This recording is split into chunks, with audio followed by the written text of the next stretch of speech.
Bonsoir. Un diaporama, pour une présentation comme celle de ce soir, ça commence par une diapositive de titre, vous l'avez vu. Et puis ensuite, la deuxième diapositive, souvent, il y a un plan, ou alors il y a une photo. Moi, j'avais opté pour la photo. Mais mes coachs, donc vous savez qu'on a le droit à 2 coachs. D'ailleurs, j'en profite pour les remercier. Merci Florence, merci Christian, merci à Isabelle aussi pour le massage.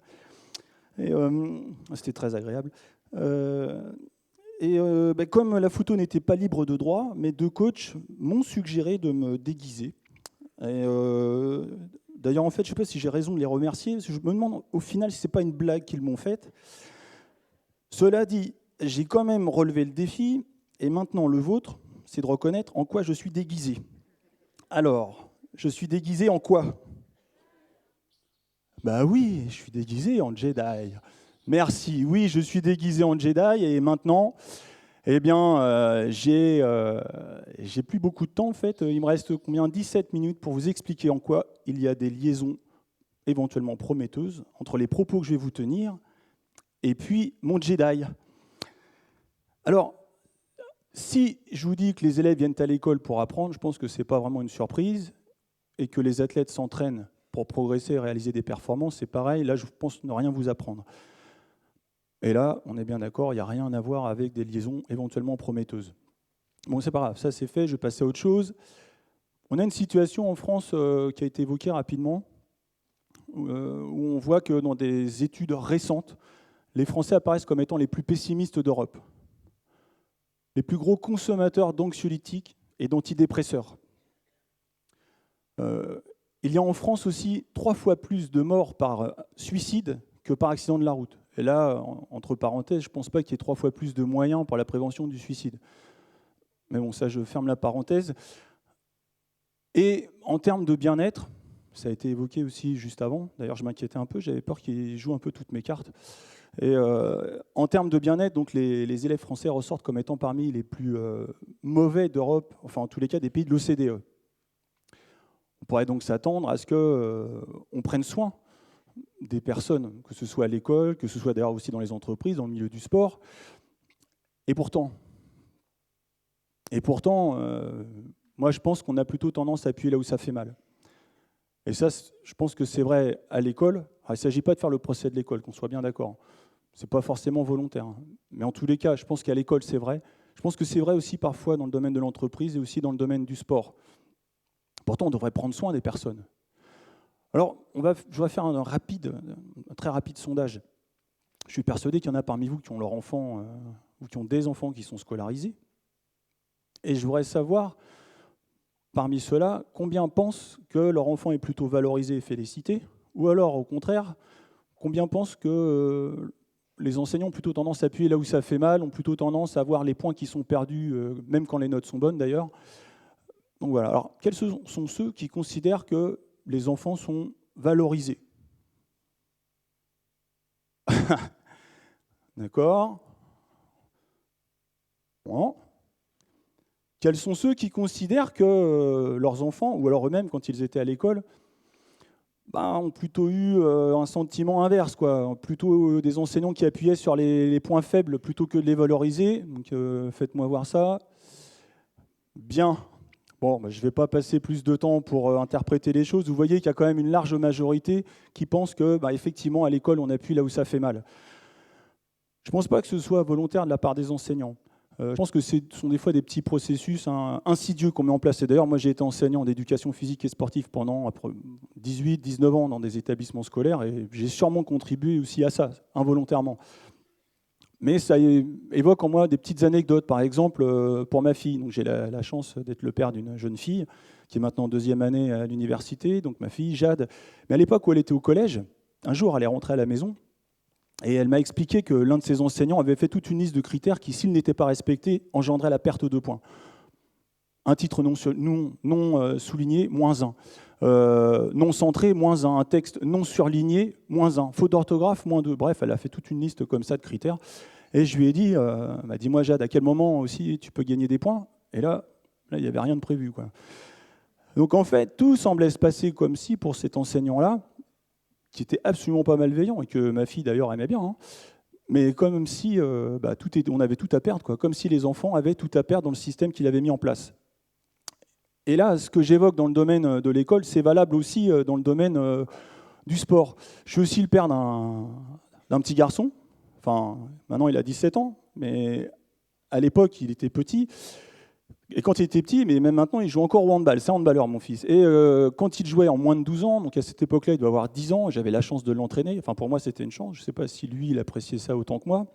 C'est pas facile d'avoir son père sur le dos, à la maison, au club. Enfin, bon, normalement, ils viennent au club pour souffler aussi.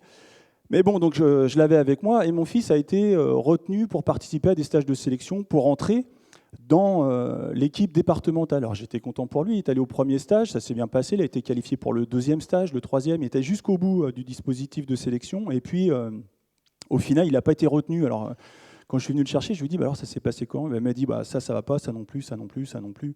Il m'a fait une liste aussi. Bon, je pense qu'en moins de 12 ans, c'est un petit peu normal qu'il y ait un ensemble de choses qu'un joueur ne sache pas faire, sinon il serait déjà champion olympique, il serait précoce.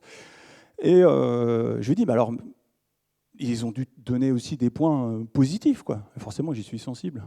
Et non, là, rien. Un petit peu comme si, à moins de 12 ans, il joue sa carrière pour entrer dans l'équipe départementale. Or, nous, quand on est enseignant, ce qui nous intéresse, c'est que l'enfant reste dans la structure plutôt que d'être dans la rue avec ses copains. Bah là, non. Non. Et j'ai trouvé ça regrettable. Alors, je l'avais signalé à l'entraîneur qui pensait que je voulais intercéder pour qu'il soit sélectionné. Et bon, j'ai arrêté parce qu'on n'était pas branchés pareil. Je trouve que c'est dommage. Ou un moment où les enfants ont besoin de construire la confiance en soi, parce que la confiance en soi, ça ne se décrète pas, ça se construit, bah, au final, on ne leur laisse pas trop de chance, quoi. Alors, il y a un Français qui a publié un ouvrage il n'y a pas très longtemps. Je ne sais pas si vous avez vu, c'était passé aux nouvelles, pour ça que je me suis procuré le livre. Là, vous ne voyez pas en dessous, bah, vous allez me faire confiance. Hein. Mon enfance vue par l'éducation nationale. Et puis, il démarre sur peut mieux faire. En fait, il a publié des bulletins trimestriels qu'il a eus. Et il a mis en évidence qu'effectivement, globalement, on avait plutôt tendance à appuyer là où ça faisait mal. Comment ça se passe dans les autres pays? Eh bien, aux États-Unis, sans vouloir copier ce qui se passe ailleurs, mais aux États-Unis, en Australie ou éventuellement au Royaume-Uni, il y a des dispositifs qui sont mis en place. Au Royaume-Uni, par exemple, il y a un programme qui s'appelle le programme Spark, sur lequel je vais revenir après. Il y a des programmes qui existent et qui permettent de lutter contre la dépression, de la prévenir en tous les cas, chose qu'on pourrait très bien faire chez nous. Vous avez vu, on a quand même une situation, il faudrait trouver des solutions. Et là, donc c'est un quiz sur Star Wars, et on ne vous l'a pas dit sur le TEDx, mais c'est un quiz ce soir. Donc là, quelle est la devise des Jedi, vous vous en souvenez? Ouais, oui, que la force soit avec vous. Et effectivement, on pourrait très bien imaginer un système dans lequel on cherche à contrebalancer un petit peu le fait qu'on appuie trop sur les points faibles, et on pourrait très bien avoir un équilibre. Et c'est d'ailleurs ce qui est proposé dans certains des programmes d'éducation positive. Alors de quelle force s'agit-il? Là? Non. Ce sont les forces de caractère. Les forces de caractère telles qu'elles sont étudiées dans le domaine de la psychologie positive. La psychologie positive, c'est une science dont les centres d'études sont les conditions et processus qui contribuent à l'épanouissement et au fonctionnement optimal des personnes, des groupes et des institutions. On trouve des études qui traitent de la motivation et de l'impact sur la performance ou sur le bien-être, par exemple, la résilience, la relation entre pratique physique et puis bien-être, l'optimisme et donc les forces. Et on retrouve des programmes comme le programme Spark, dont je vous ai parlé. Le programme Spark a été mis au point par Ilona Boniwell et Lucy Ryan au Royaume-Uni. Et Spark, c'est un acronyme. Alors S, c'est situation, P, perception, A, autopilote, R, réaction, et K, knowledge, pour les connaissances que l'individu va en tirer pour lui. Alors, dans le contexte scolaire, concrètement, c'est quoi? Par exemple, un élève a une mauvaise note. Ça, c'est la situation. Perception, je suis nul. Autopilote, c'est la pensée qui démarre automatiquement. De toute façon, ça ne sert à rien que je travaille, je suis vraiment nul, à chaque fois c'est pareil. Quel type de réponse est susceptible de s'enclencher derrière? Eh bien, puisque c'est comme ça, demain, je n'irai pas en cours. Quel type de connaissance il est susceptible d'en tirer? De toute façon, ce n'est sûrement pas à l'école que je vais trouver des solutions. L'objet du programme Spark, c'est de permettre aux élèves de prendre du recul et d'identifier les monologues internes, de manière à pouvoir un petit peu inverser toutes les cascades, le tourbillon d'événements négatifs qui peuvent partir de ces autopilotes et de la perception d'une situation qu'ils peuvent avoir. Et pour les aider à ça, eh bien, il y a les forces. Alors, maintenant, les forces, comme ça peut paraître, bah oui, bien sûr. Oui, le problème, c'est que les forces, il y a une zone d'utilisation, une zone optimale d'utilisation. Si on les utilise trop, là, on prend des risques. Si on les sous-utilise, c'est dommage. Alors, vous vous souvenez, je continue sur le quiz. Comment il s'appelle le héros en Star Wars? Ouais, Anakin. Il lui arrive quoi à Anakin? Il devient quoi, Anakin, après? Oui, ça, c'est une blague de mes coachs. Ils sont très farceurs. Après le déguisement, voilà, ils sont là pour nous aider. Ouais. Dark Vador, oui, il bascule du côté obscur de la force, effectivement. Quelqu'un, par exemple, qui est optimiste, s'il est dans la zone d'optimisme, on sait qu'il y a des chances qu'il soit plus résilient que celui qui est plutôt pessimiste. On sait qu'il va avoir un niveau de bonheur supérieur. On sait qu'il aura plutôt tendance à avoir une meilleure qualité de vie, notamment quand il est confronté à des maladies graves. Bien. Mais attention, parce que si on bascule du côté obscur de cette force vers l'optimisme irréaliste, là, on s'engage sur des conduites qui sont très dangereuses. Par exemple, là, il n'y a pas longtemps, il y avait le site d'action. Quelqu'un qui aurait un niveau d'optimisme irréaliste pourrait être conduit éventuellement à ne pas se protéger pendant ses rapports et risquerait du coup de transmettre le sida ou alors au contraire de l'attraper. On voit qu'en ce moment, il semblerait que le nombre de cas aille en augmentant. Pareil pour les conduites addictives par rapport à l'alcool. Ben non, moi je peux boire, ça arrive qu'aux autres d'être alcoolique. Moi je peux y aller, il n'y a pas de problème. Et puis au bout du compte, on se retrouve alcoolique. Donc les forces, le problème c'est qu'il faut savoir où est la zone optimale. Par conséquent, que faut-il enseigner aux enfants et les enseignants qu'ont-ils à enseigner? Et là, ça se complique. Alors, ça se complique et on va être confronté en fait à une double problématique. Première problématique, c'est l'équilibre. Il ne s'agit pas de nier que l'élève a éventuellement des faiblesses, à un moment donné, c'est absolument pas ça. En revanche, il s'agit quand même de contrebalancer. Et là, en fait, on va être un petit peu dans une logique, dans un choix un peu philosophique. Que décide-t-on de faire quand on enseigne ou quand on entraîne ou quand on manage des personnes? S'agit-il de corriger les défauts? S'agit-il au contraire de trouver les forces des personnes? Ou au contraire, y a-t-il un point médian? Un point, par exemple, où on chercherait à identifier les forces des personnes de manière à ce qu'elles puissent corriger le mieux possible les points où elles sont un petit peu moins fortes. Pourquoi pas? Et là, le deuxième point, finalement, au niveau de la problématique que j'évoque, c'est la temporalité. Quand on est longtemps avant une échéance, qu'elle soit sportive ou qu'elle soit scolaire, ou d'ailleurs c'est valable aussi dans le monde de l'entreprise, on peut se permettre longtemps avant, parfois, de mettre un peu l'accent sur des points faibles pour chercher à améliorer, en gardant quand même à l'esprit que les points forts peuvent servir à corriger les points faibles. Mais quand on est juste avant une échéance, là, c'est vraiment très important que la confiance en soi, elle soit au maximum. Et ça va permettre, ou ça peut en tous les cas prédire, un meilleur niveau de réussite. Là, pensez à ceux qui vont passer leur bac bientôt, là, ceux qui ont des enfants qui sont en terminale. Moi, mon fils, il est en terminale. S'ils sont focalisés sur les choses qu'ils réussissent à faire, on va baisser le niveau de stress.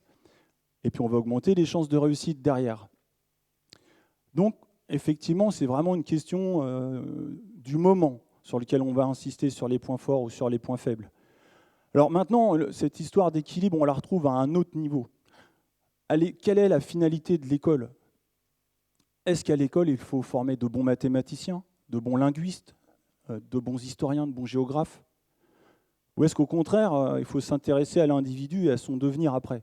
Alors je ne dis pas qu'il ne faut pas former des bons mathématiciens, des bons linguistes, tout ça, je n'ai pas dit ça. Mais je dis peut-être qu'il s'agirait de faire une balance entre l'élève, qui est à un moment donné à l'école, et puis l'individu plus tard. Et il y a des disciplines scolaires qui font ce lien. Des disciplines scolaires dans lesquelles les liaisons qui sont supposées être prometteuses, elles se mettent en œuvre. Et là, je pense par exemple à l'éducation physique et sportive. Est-ce que vous connaissez les finalités de l'éducation physique et sportive? Vous savez, les profs de sport, les profs de galipette. Mais en fait, il y a des finalités. La finalité de l'éducation physique et sportive, c'est de former un citoyen qui soit physiquement éduqué. C'est explicite dans les programmes. Qui soit capable de faire preuve de solidarité, de responsabilité, d'autonomie. Qui soit capable d'adopter des comportements propices à sa santé. Vous voyez que là, on ne s'intéresse pas uniquement à l'élève, mais aussi aux futurs citoyens. C'est un pari sur l'avenir. Ce qui n'empêche qu'en éducation physique et sportive, les élèves acquièrent aussi des connaissances, des capacités et des attitudes destinées à leur permettre, par exemple, d'être performants en basket, handball, gym, natation. Natation, c'est obligatoire. Donc, il y a aussi ces contenus culturels, à l'instar des maths que j'évoquais juste avant. Donc, vous voyez, temporalité, équilibre, il y a des points qui sont vraiment importants. Et vous voyez aussi qu'on peut avoir des liaisons prometteuses entre la psychologie positive, l'éducation, les forces, sans forcément aller vers le déni des faiblesses. Ce n'est pas du tout ça. Il s'agit juste de rééquilibrer un peu les choses. Rééquilibrer les choses pour pouvoir éventuellement avoir un impact sur la situation que j'ai décrite au début. Après tout, nulle part ailleurs qu'à l'école, les élèves peuvent apprendre des choses qui vont leur permettre de faire face aux événements auxquels ils peuvent être confrontés par la suite. Alors aux enseignants bien sûr, mais aussi aux managers, aux entraîneurs, aux éducateurs, et puis à vous, parents, en guise de conclusion, ce que j'ai envie de vous dire, eh bien, que la force soit avec vous. Je vous remercie.